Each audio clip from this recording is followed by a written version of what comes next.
सुप्रभात बच्चों, स्वागत है आपका श्री एकेडमी ऑनलाइन कक्षा में। बच्चों, आज हम पढ़ेंगे इस जल प्रलय में पाठ का सारांश, जो कृतिका से लिया गया है। इस जल प्रलय के लेखक हैं श्री फणेश्वर नाथ रेणु जी, जो आंचलिक कथाकार के रूप में प्रसिद्ध थे।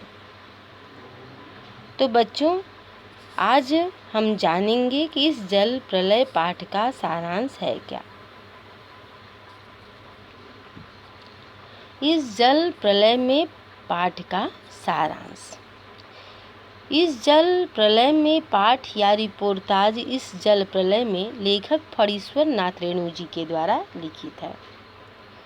यानी यह जल प्रलय जो रचना है वह फणेश्वर नाथ रेणु के द्वारा लिखित है।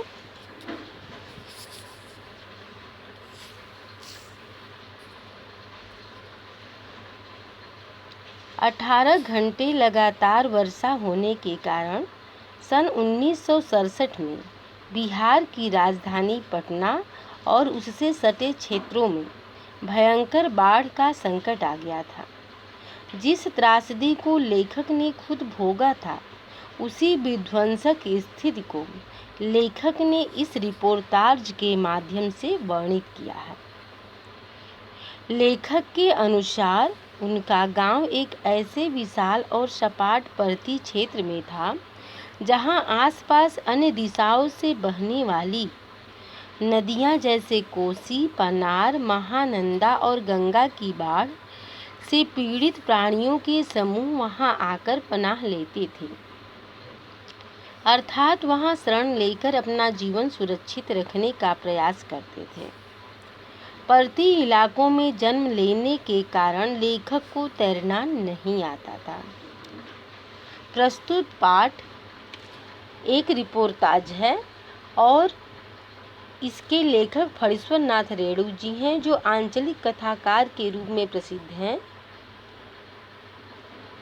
पटना शहर की यह बात है। 18 घंटे लगातार वर्षा होने के कारण 1967 में उससे पटना से सटे क्षेत्रों में भयंकर बाढ़ का संकट आ गया था, जिससे त्रासदी को लेखक ने खुद भोगा था। जिस त्रासदी को, उसी विध्वंसक स्थिति को लेखक ने इस रिपोर्टाज के माध्यम से वर्णित किया है। लेखक के अनुसार उनका गांव एक ऐसे विशाल और सपाट पर्वतीय क्षेत्र में था, जहां उन्हें तैरने नहीं आता था और वहां पर अनेकों नदियां अन्य दिशाओं से बहने वाली थी, जो आसपास में स्थित थी, जैसे कोसी, पनार, महानंदा, गंगा की बाढ़ से पीड़ित लोग जो प्राणियों का समूह था वहीं आकर पनाह लेता था, अर्थात वह शरण लेकर अपना जीवन सुरक्षित रखने का प्रयास करते थे वे प्राणी जहाँ पे बाढ़ आती थी। पर्वतीय इलाके में जन्म लेने के कारण लेखक को तैरना नहीं आता था। आगे लेखक कहते हैं कि सन 1967 में यानी 1967 में पटना में निरंतर 18 घंटे की बारिश की वजह से पुनपुन के इलाके में पानी भर गया। राजेंद्र नगर, कंकड़ बाग तथा दूसरे निचले भागों में भी यह पानी चला गया था। लेखक कहते हैं यह इलाका लगभग छाती भर डूब गया, तो वे घर पर ईंधन, आलू, मोमबत्ती, दिया सलाई, पीने का पानी, सिगरेट, कंपोज की गोलियां आदि इकट्ठा करके बैठ गए थे। सुबह लेखक को पता चला कि राजभवन और मुख्यमंत्री निवास बाढ़ की चपेट में आकर डूब गए हैं। दोपहर में खबर मिली कि गोलघर डूब गया है। शाम में लेखक अपने एक कवि मित्र के साथ कॉफी हाउस में बाढ़ के पानी का हाल जानने उत्सुकतावश निकल गए। लेखक ने बाढ़ के आक्रमणकारी मिजाज व प्रभाव के बारे में आते जाते लोगों द्वारा आपस में जिज्ञासावश एक दूसरे को बाढ़ की सूचना से अवगत कराते देखा। जब लेखक कॉफी हाउस पहुँचे तो वह उन्हें बंद मिला तत्पश्चात लेखक और उसके मित्र अप्सरा सिनेमा हॉल के बगल से गांधी मैदान की ओर चल दिए। गांधी मैदान और उसके आसपास की चीजें पूर्णतः बाढ़ के चपेट में थी। सब कुछ जलमग्न हो चुका था। शाम के 7:30 बजे पटना के आकाशवाणी केंद्र से स्थानीय समाचार प्रसारित हो रहा था। बाढ़ का पानी हमारे स्टूडियो की सीढ़ियों तक पहुंच चुका है तथा किसी भी वक्त स्टूडियो में प्रवेश कर सकता है। खबर सुनकर लेखक और कवि मित्र गंभीर हो गए, परंतु बाढ़ का पानी देखकर आ रहे लोग पान की दुकानों पर खड़े खड़े हंस बोलकर समाचार का आनंद ले रहे थे। बाढ़ जैसे गंभीर परेशानियों से मुंह चुराकर कुछ लोग ताश खेलने की तैयारियों में जुटे थे। राजेंद्र नगर चौराहे पर मैगजीन कॉर्नर पर पूर्ववत पत्र पत्रिकाएं बिछी दिख रही थीं। वहां से लेखक हिंदी, बंगला और अंग्रेजी सिने पत्रिकाएं लेकर घर वापस लौटा। तत्पश्चात उन्होंने अपने कवि मित्र से विदा लेते हुए कहा, पता नहीं कल हम कितने पानी में रहें, लेकिन जो कम पानी में रहेगा वो ज्यादा पानी में फंसे मित्र की सुधि लेगा। लेखक अपने फ्लैट में पहुंचे ही थे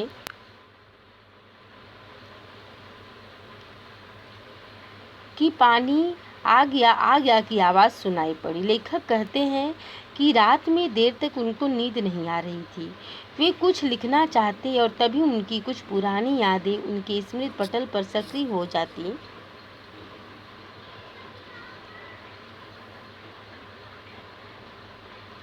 सन 1947 में मनिहार में बाढ़ आई थी। लेखक अपने गुरुजी के साथ नाव पर दवा की राशन, तेल, पकाही घाव की दवा, दिया सलाई आदि लेकर बाढ़ से पीड़ित प्राणियों की सहायता करने के लिए वहां गए थे। तत्पश्चात लेखक अपनी स्मृतियों के सहारे कहते हैं कि सन 1949 में महानंदा नदी ने भी बाढ़ का कहर ढाया था। लेखक वापसी थाना के एक गांव में बीमारों को नाव पर चढ़ाकर कैंप ले जा रहे थे। तभी एक बीमार के साथ उसका कुत्ता भी नाव पर चढ़ गया।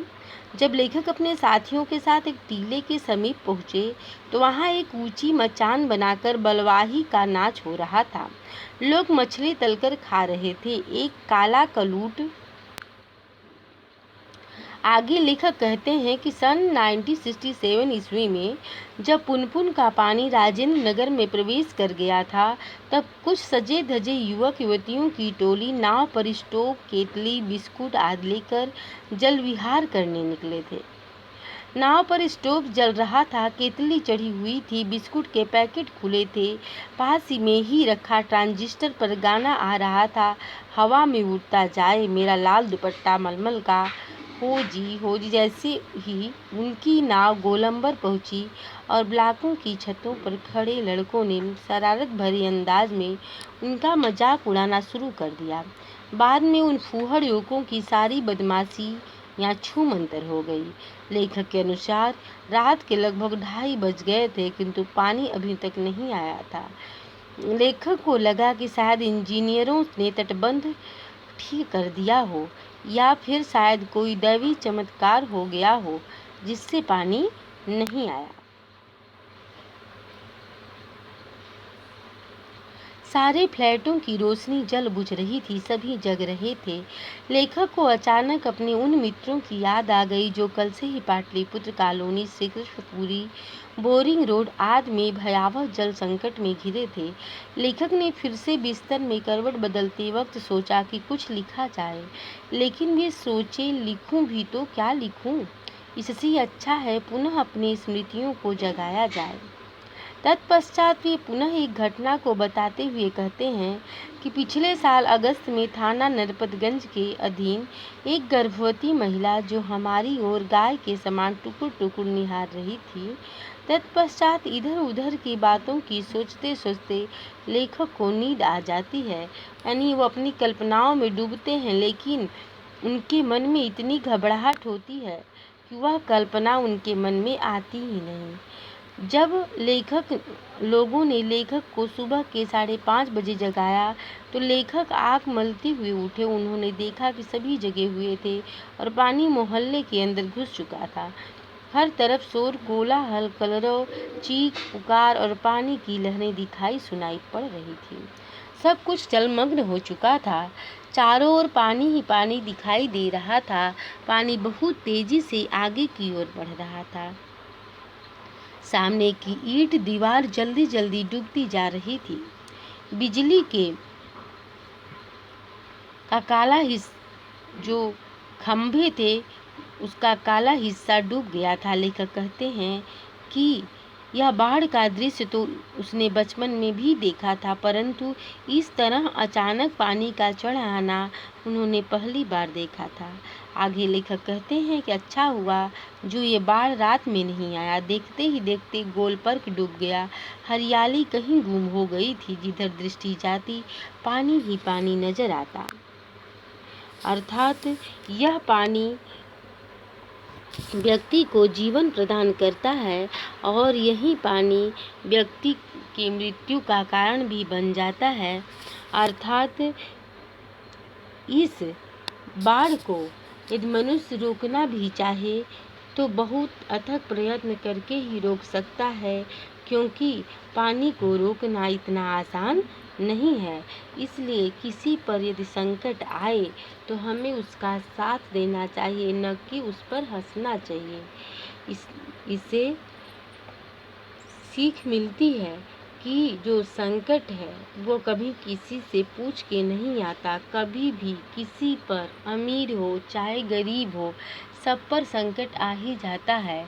इसलिए किसी व्यक्ति पर यदि संकट है तो उस पर हंसना नहीं चाहिए।